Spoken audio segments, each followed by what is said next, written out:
Alrighty, Mr. Gatekeeper here this beautiful night. Thursday, Wednesday night. It'll be Thursday morning in a few hours.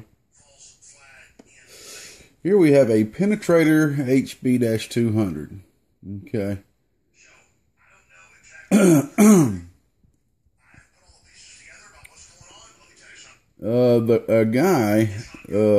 Fella saw another video that I did a while back with one that had a little bit of reflect issues, and just so happened to be this guy had the same exact problem. So he's sitting on out here, and the input reflect was great. Input tune was spot on. The output had about a 1 watt of reflect, so, you know, not super high, but it's got some reflect on the output. You know, a lot more than I would like to see myself. So we had about right there dead on 1 watt worth of reflect on the output going to a live antenna. Of course, you're on a dummy load, you don't see all that accurately. I got to checking out the output tune, and this right here is what was being used for the output tune. A small 47 picofarad ceramic cap. Okay, that's definitely not adequate, but these older amps were more or less designed for a 5 watt drive. You know, 10 watts around max. Because, you know, back then, the majority of your radios, that's what they did. You know, 5 watts, 10. You know, you get in there, turn a little this and that, a little mod here and there. You can get about 10 watts, you know, 12 watts, whatever. You didn't have all these, you know, big radios with swing kits and all that like we do now. So, you know, that cap's probably, you know, perfectly adequate for that amount of drive. So it probably just been heated up and cooled down and probably lost its value over time. So I went ahead and threw a trimmer in there and got that tuned out. And as you see, I replaced that one little small ceramic with 2 500 volt silver dip micas. So that's definitely a lot more beefier than what was in there. So we got that fine tuned in. We got your output reflect from 1 watt down to less than 1/4 of a watt. Well, these pre-made boxes like this, man, it's very rarely I can usually get absolutely flat. I mean, it happens. It happens all the time that you can get it all the way flat, but not rarely, you know, that I've seen personally and get it absolutely flat. Because, you know, you're dealing with someone else's design here. You know, a lot of it has to do with just the design of the amp itself. You know, it's not like my design where I know what it should be doing, this and that. But we got that majority of that reflect out there for you, man. It's definitely safe to run now. And we ran into another problem though that he didn't notice. This regulation section right here. It's pretty small. It appears to be a dual output regulation, meaning there's an output going to these two banana clips, or whatever you want to call them, terminals back here. It appears where you can plug a radio up to it. And then you got the output going to the amp. And just to show y'all, you see this wire right here? I would guess that it's maybe 14 to 16 gauge wire. That right there is what was powering the amplifier. And I really didn't like that much. But, you know, I'm sure it's okay. But, you know, what I'm used to, I don't really like to use no less than 10 gauge on anything. So, I noticed that. And like the other amp, the other one I done, this is what was being used to send DC power to the output transformer. Now, this right here I don't agree with at all. I don't think many people would. I can't remember the exact gauge of these chokes. These are chokes I use on my AB bias boxes and stuff to send a very small amperage of B plus voltage to the base of the transistors. Very small amperage. I mean, it definitely works. It's real short, but you know, I just don't agree with it at all. So I went ahead and took that choke off, and as you can see, I replaced it with some I believe that's some good thick 16 gauge. Might be 14. I can't remember. I think it's 14 or 16. It's definitely way better than what was in there. So I went ahead and put a choke on there, man. Just makes me feel better, you know. But the problem we were having, back to that, is on a key down, under key, the voltage was not dropping no less than about 18.5 volts. So that was a problem, you know. You know, if you're not, you know, preferably volting on purpose, you know, that's definitely not good to be keying up these Motorola 454s on 18.5 volts while you're out there rag chewing with your buddies locally. That won't turn out too well. So, like I said, this regulating circuit in here, I don't see how that's adequate for this. There's two devices. You can see there's two 3-legged devices being used. Just to take a wild guess, I'm guessing one is being used for that over there, while this one was being used for this. And let's say it is a 10 amp device. Let's just say, I mean, I have never seen a small 3-legged device more than about 10 amps for a pass transistor or, you know, regulation or whatnot. That's not adequate for that. So I don't know, but it's in here and it obviously was working. So, but it failed. So there you go. So basically, I have not really got into actually building regulation circuits yet. So, what we went ahead and done is we just went ahead and put a new transformer in here. Okay, we just went and took that old one out. That's what you see over here. Because this right here is preferably made to be about 18.5 volts, so it then can be regulated down, you know. I've seen these in a lot of these older units, half-wave rectifier. I preferably like to use a full-wave rectifier, so we went ahead and took this out for them. And put you a good, strong, high-quality full-wave bridge. Okay, this ain't a cheap bridge. This is a Motorola bridge. Let's see if I can zoom in on that for you. There you go. You see that Motorola symbol? That is a Motorola bridge. Okay, so that is more than adequate for what we're pulling here. So that that's a lot better to go. So, you know, you can kind of look at it. You know, you also got to upgrade your amplifier, make it a little bit stronger in areas because of the regulation running out. So what I did is I went ahead and just cut the regulation output off that was feeding the amplifier. And as you can see, I got this new thick, I want to say this is 8 gauge in it. I think so.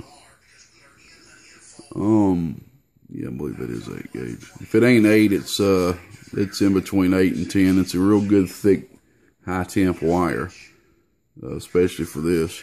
And I mean, come on, look at the difference, y'all. That'll tell you right there. You got this, which is what was powering it, and now you got this. So, you know, whatever it is, buddy, it's dang sure a lot bigger. So I went ahead and done that, and what I went ahead and did is I still allowed the DC voltage to flow from your whole setup into the regulating board, because it's still having some regulation going to these two back here, but that as well is low. It's sitting at like 11.5 to 11.8 volts. That's low, man. if you really wanted to fix this, what I would do, like I said, it's 11.5 or to 11.8 volts. Of course, you can run a radio off that, but that is kind of low. But you know, it's close to 12. You'll be fine. You'll be perfectly fine running a Cobra 29, something like that off there. It'd be the same as you kind of, you know, like sitting in your car with the keys turned off, talking on your radio. But if you did want to fix it to get about a 13.8 or 14 volts going to it, you can actually just buy one of these 5 amp or 10 amp regulation circuits off eBay or something, and just throw it in here, and at least you'll have a 5 or 10 amp circuit over there. You know, of course, you can't run an export radio off of it, but that's something you could do if you would like to do that. You know, I don't know, maybe you don't even care to use that, but I left it hooked up just in case. Okay. Alright, so I'm going to move on. I'm trying to make my video shorter, y'all. I just want to kind of go over that. I think we covered everything over there. Okay, so we got her tuned in. Okay, what I want to do first is I want to show you the output reflect.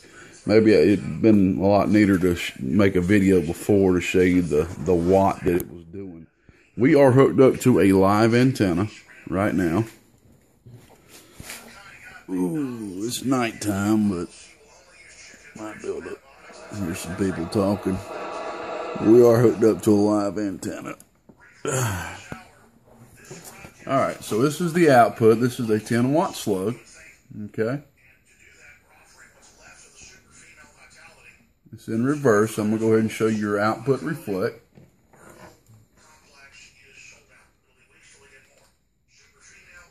As soon as I turn the amp on. Go ahead and reset this, let you check your voltage out too. Okay, you see you have an 18.9 volt float. See, before, that's what it was actually coming down to. It was a 22 volt float coming down to about 18 and a half volts under key. So now you're at 18.9 volt float, and you'll see it's going to drop down to about 15 or so volts under this particular drive. Alright, here's your output reflect. Hello. Audio. Hello. Alright, buddy, well, there you go, man. That's really, really good, really, really low. Like you see, in between the 2 and that is 1 watt. And as you see, hello, audio, hello. You're in the milliwatts, man. So that's a great tune. That's a great tune. So let's go ahead and pop this 10 watt slug out. Let's hurry up, man. We're already 13 minutes, y'all. I know.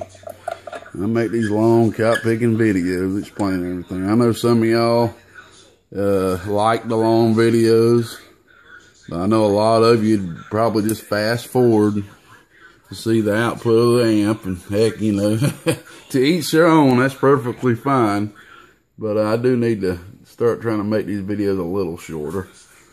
But, you know, that's just what I feel when I'm getting feedback from people. Make them just a little bit shorter if you can, man. I don't blame you. I wouldn't want to sit there and watch some crazy, goofy cotton picker like me for 15, 20 minutes either. Alright, I got the 1000 watt slug back in there. Okay. Alright. Go ahead and let you check out your input reflect, okay? And just to let you see, we'll flip this around. This is what the radio's putting into the box. Hello. Audio. 4 watts. Okay. Reflect. This is your input reflect. Hello. Audio. Beautiful. Just pegging that little thing. Audio. That's on my 100 watt. I'll probably be unhooking this soon, y'all. I just still kind of got it hooked up so I can look over at it. see a peak on the radio. Just let me know it's working still. Okay. 1000 watt slow. Oh yeah. 80 bird. Oh yeah. Alright, let me let you check out the voltage drop. Oh yeah. 15.4 volts. Definitely safe operating range. Preamp works. I checked that out for you. Works great. Sideband works. Let you know in the middle, that leaves the power supply on and turns the amp off. So I'm barefoot now. Oh yeah. Okay, so that's what that's for in the middle. It doesn't have it labeled, but that's what's going on. So that's on, AM, off, on, sideband delay. Still Class C. RF light. Turn it back on. Turn it on. Oh yeah. Okay, so there you go. Alright, so it's doing about 80 bird. I'll flip the peak on real quick. Oh yeah. Oh yeah. It's about 220. 210 or so, 210, 220. It's right there hitting that 200 mark, so that's good. Alrighty. I could hook up a hot radio if you wanted me to, but I'll be quite honest with you, these things are hard to get to undo. But with the hot radio, it was I want to say it was doing, I think about 120, 130 bird. It was peaking over 260, maybe getting close to around 300. But she's working, man. Getting the 200 peak that she says she needs to be doing. 80 bird, a little bit more drive, 100. I think the hot radio drops the voltage down to like 14 and a half. That's doubling the input drive from 4 bird to 8 bird. Okay, so she's ready to go, big brother. Hope she brings you many years of usage. Glad to get her back up and running for you, man. She's really good shape too. Really good shape. Just to show you a little something over here. I got one too. Look at that. I got one at a little meet. But when I got home, see if I can move this. A little home brew, but look at that right there. Good God, the money. I got some tuning to do that thing. Let's move this. Same graveyard over here, man. Check this out. When I got home, this is what I saw. Now look at this. Now look at that regulating section, brother. Now that is a regulating section. That's what a regulating section should look like. Okay, especially an older school regulating section. That is one should look like. Look at it, got a bridge in there instead of a half wave. But can anybody guess what this is? Still got the output right there. Look at the amplifier, y'all.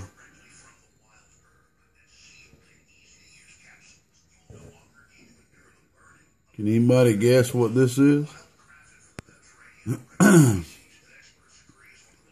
I'm not going to tell you.